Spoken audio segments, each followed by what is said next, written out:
Hi everyone, welcome to my channel and welcome back. I'm Jeannie and I cannot believe we're in July already, so we're going to do a 4th of July mani. So for this mani, I applied my medium almond pro gel tips from iGel Beauty because I wanted a little bit of length. And then for the base of my nail art is going to be DD1 which is Pearl Rosé. This is the perfect base color because it's a super sheer light pink color, but it has a surprise blue glow. Wait till you see it.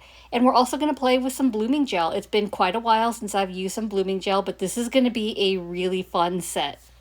And a huge thank you to iGel Beauty for sponsoring today's video. They've always been amazing supporters of me, and it's continued support that helps me continue creating content here on YouTube. And if you're watching right now, thank you for your support as well. Support isn't always in the form of sponsorships. If you're watching my videos, liking, commenting, sharing here on YouTube or on Instagram, that's all support for me, as well as I do have some affiliate codes where I do earn a small commission if you use it and you get a discount. With iGel Beauty, I have an affiliate code of Purplicious15. I've got all my codes linked down below in the description. But now that we've got the mushy stuff out of the way, let's go ahead and jump into this mani. I've got my iGel dip base and activator, and this is just going to be my basic dipping process because Pearl Rosé is going to be my base on all 5 fingers. So I apply a thin even layer of dip base to my entire nail. So I remove most of the liquid from the brush and I start about the halfway point of my nail. I brush it downwards towards my free edge, and then I work my way up towards my cuticle area, and that's going to ensure that I don't flood my cuticles. Once I've got that evenly covered, I'm going to go ahead and dip into my dip powder, tap off the excess powder, and then I'm going to take my precision tool and make sure I'm cleaning up my cuticle area because any excess product on your skin can cause lifting. So I want to make sure that I'm cleaning that up. I noticed that my dip base brush got a little funky and it was a little difficult to use, so I decided it was finally time to let go of that bottle. And I'm not really surprised though, because I've had this same bottle for a really long time. So I have the larger, I think it's 2-ounce refill bottles. So I just keep refilling the same bottle with dip base, but I think it's finally time that it's no longer refillable. So I went searching and surprisingly, I have no more dip base bottles left. So I decided to switch it out for my dip top coat, which they are interchangeable, so you can do that, but I just wanted to mention that now I'm using my dip top coat as my dip base because I need to restock on my dip base. As you can see, I have plenty of time to work through my dipping process using my dip top coat instead, but I will say I do feel like it's just a little bit faster dry than my dip base. Like I feel like the iGel dip base is a little bit of a slower dry time, but I feel like the top coat is more of like a medium to slow dry time, but still plenty of time to do what I need to do. The other thing I forgot to mention is before I started my dipping process, I made sure to give my jar a really good stir. And the reason I did that is because this is a glow and glow pigments tend to be heavier. So if a powder's been sitting for a long time, they can sink to the bottom. So anytime I'm using a glow, I like to make sure that I'm stirring them really well to reincorporate those glow powders because I always want the maximum amount of glow on my manis. I'm only going to show you this first layer of my dipping process, but I do end up doing 3 total layers and opting to skip the cap and clear and do the 3rd layer of Pearl Rosé instead. And the reason I opted for that is because this is just my base color. I'm going to be doing some nail art on top of it, so you're not going to see a lot of it anyway. And these powders are really thin. They are super smooth, so I didn't really need a lot of filing and buffing either, so I figured it would just be easier just to make a little more color and do a 3rd dip of Pearl Rosé because it is a really super sheer color. So I don't really have to worry about like buffing through pigments and making it look splotchy, because even if it did look splotchy, which I don't think it would because it's sheer, but even if it did look splotchy, I would just cover that up with some nail art anyway. After I'm done with my first layer on all 5 nails, I'm going to go ahead and dust off the excess powder using a dust brush. And by this time, my dip base, or I guess dip top coat at this time, is fully dry, so I can dust that off. But I like to treat my sheer or colors like I do my clear. So not only do I use a dust brush, I like to use a stiff scrub brush and make sure that I'm scrubbing up any of that excess powder, because it can be similar to clear where it could look grainy if you have excess powder. So always make sure to give it a good scrub as well before I move on to my 2nd layer.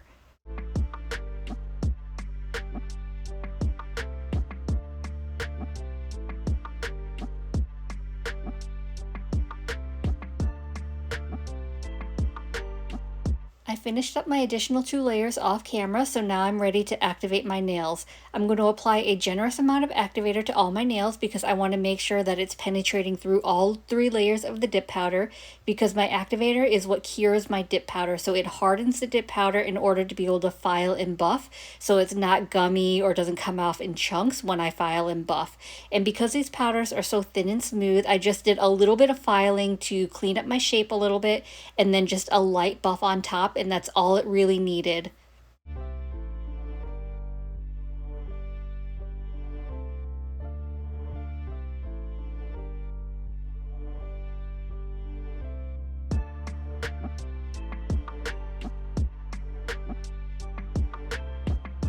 I went ahead and did a quick file and buff off camera, so here's how my mani's looking. So now we're going to get into the really fun part of some nail art. So for my nail art, for the first part, I'm going to be using my blooming gel from iGel Beauty. So here's what that looks like.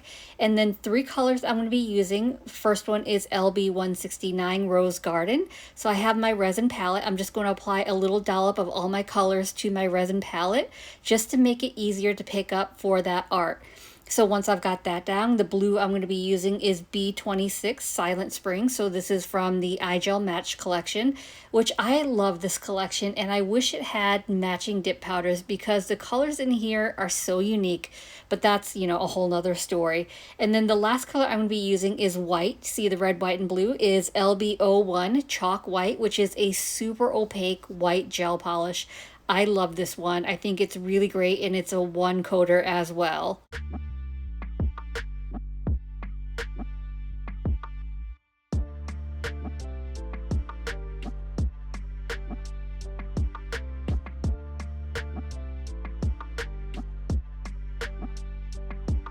Once I have all my colors laid out on my palette and ready, I'm going to go ahead and apply my blooming gel. And I'm going to do my nail design one nail at a time. And that's because once you apply your colors to your blooming gel, it'll start blooming, and it'll keep blooming the longer it sits. So once you're happy with the design and you want it to stop blooming, you have to cure it. And that's why I need to do one finger at a time so it doesn't keep blooming as I'm doing the other fingers. So starting with the thumb, I'm just applying a thin layer of blooming gel to my nail. I don't want it too thick and bulky. I just need a thin layer. And blooming gel is really fascinating because it's really fun to watch the colors bloom and spread on your nail once you've got that blooming gel on. And if you don't have blooming gel, you can use gel base. However, I do feel like the colors don't bloom as much as if you use a blooming gel. And I don't know what the difference is, but it really does make a difference. So I've got my Rhinestone Picker from iGel Beauty as well. There's a dotting tool end of it, so I'm just picking up some of the red, which I believe is Rose Garden. So I'm just placing some dots on the corner of my nail, and then it's going to start spreading as I'm placing that. And then once I'm happy with the way the red looks, I'm going to wipe the dotting tool on my paper towel and then go in with the white, apply some dots there.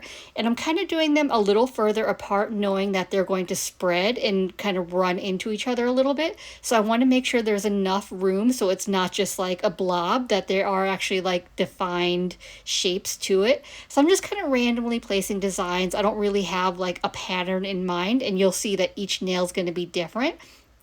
But now that I've got the colors on, I'm just going to sit and wait and let it bloom till I'm happy with how much it's spread. And then once I'm happy with the spread of it, I'm going to go ahead and flash cure it. So just 15 seconds just to freeze it in place, and then I'll move on to my other nails.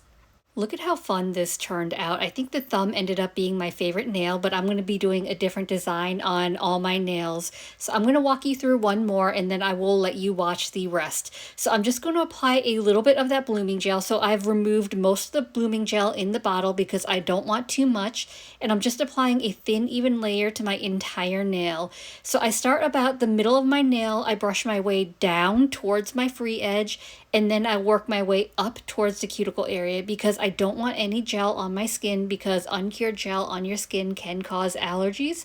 So I'm being really careful, and I've got my nail pointed downwards as well, and that way any excess gel is flowing downwards and not into my cuticle area. So I'm just being very careful, making sure I don't get any on my skin. You don't cure the blooming gel. Once you've got the gel on, you're going to go in with your color. So this time I'm starting with the chalk white, and I'm going in at the free edge area, and I'm just creating some random dots around. I want to create enough space to where they can spread, but not spread into each other. If some spread into each other, it's okay, but I don't want just like a big white blob. I want like separate spreadable dots, if that makes sense. And then once I've got the white, I'm happy with that. I'm going to go in with the red, which is Rose Garden, and around my cuticle area on the opposite end, I'm going to apply some dots as well. And then once I've got those colors down, I'm just going to wait a few seconds. I'm going to watch it bloom. And then once I'm happy with as much as it's bloomed and I don't want it to spread anymore, then I'm going to go ahead and give it a flash cure for 15 seconds so that design doesn't spread anymore.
Once I finished with all my designs, I gave my hand a full cure for 60 seconds because I had just been flash curing each finger.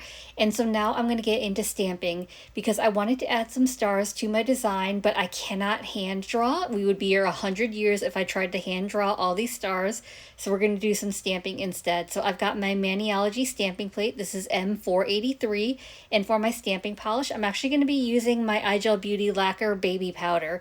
So it's not as pigmented as a regular stamping polish, but it does work and I have used it before. I just wanted to make sure that I gave it a good shake before I used it just to make sure all the pigments are reincorporated because I don't use it very often. So I just wanted to make sure that I've got everything redistributed. And so what I'm going to do is I'm going to apply a generous amount of that polish to the design I want to pick up. I'm going to scrape at a 45-degree angle with my scraper, and then I'm going to roll my stamper to pick up the image. I actually pick up 2 stars, and I'm actually happy with those, so I'm going to go ahead and apply both stars to my nail. Now, the blooming gel is tacky still, so I'm going to use that as my layer to kind of help the stamp stick to my nail. So I don't need to do anything additional. I can just stamp on what I already have. So in between each nail, I want to make sure that I'm cleaning off my plate because I'm going to be using the same stars, just different sizes depending on which nail it is. But I'm going to go ahead and clean my plate with some acetone and a cotton wipe in between just to make sure I'm removing that polish. The one thing I did learn, because I'm not using a traditional stamping polish, and I'm just using regular nail lacquer and it isn't opaque, is I found that I got better pickup if I used a really generous amount of that polish on my design and I just gently scraped a little of that excess polish with my scraper and then picked up the design. I got a better pickup doing it that way than like giving it a good scrape, because normally if I'm just using regular stamping polish, I will scrape really well to make sure I remove like a lot of that excess polish. But I found with the regular lacquer, it was better to just do a gentle scrape and then pick up the design. But anyway, that's just what I wanted to share, so I'll let you watch me do the rest of these nails.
Once I finish with all my stamping, I'm going to go in with my top coat. So today I'm using my No Cleanse Gel Top Coat from iGel Beauty.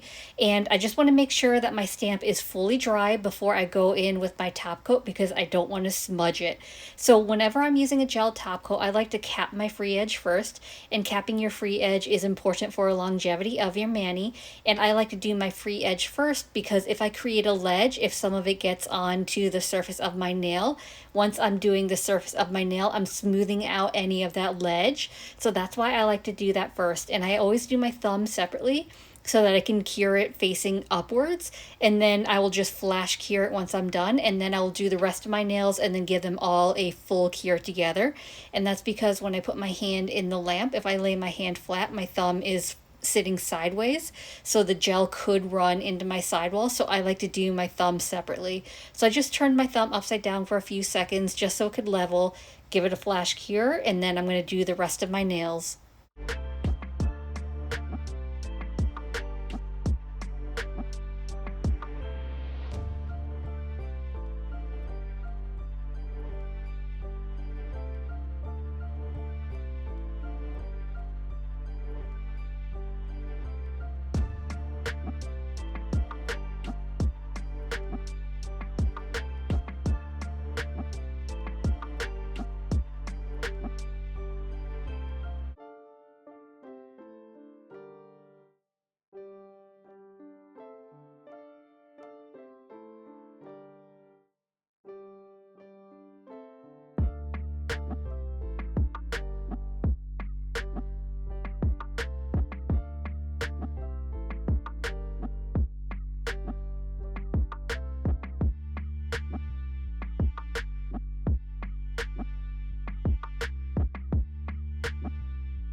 As always, I'm going to finish off my mani by rehydrating my cuticles with my Scales of Mermaid Cuticle Oil. This is the June limited edition scent, Show Me Your Fishy Face.